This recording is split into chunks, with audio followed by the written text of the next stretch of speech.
L'enquête visant la compagnie pétrolière étatique Petrobras au Brésil a révélé le plus gros scandale de corruption de l'histoire du pays.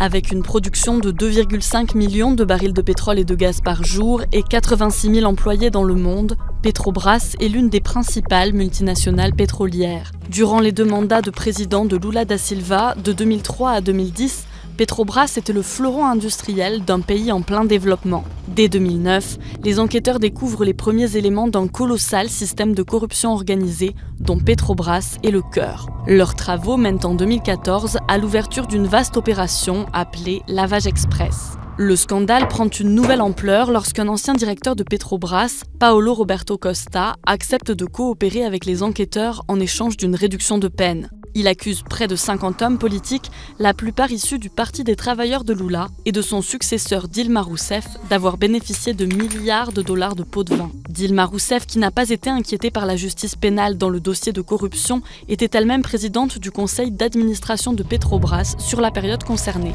L'enquête montre qu'un cartel des géants du BTP brésilien payait des pots de vin aux dirigeants de Petrobras ainsi qu'à des hommes et des partis politiques impliqués dans la nomination de ces dirigeants, dans le but de remporter d'importants contrats. Les pots de vin étaient calculés en pourcentage des contrats, surfacturés.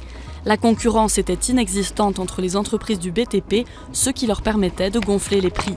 L'argent volé est également soupçonné d'avoir servi au financement de partis politiques, dont le Parti des travailleurs et le PMDB, parti de l'actuel président Michel Temer. Plusieurs politiciens de premier plan ont déjà été condamnés à de longues peines de prison pour corruption et des dizaines d'autres sont impliqués.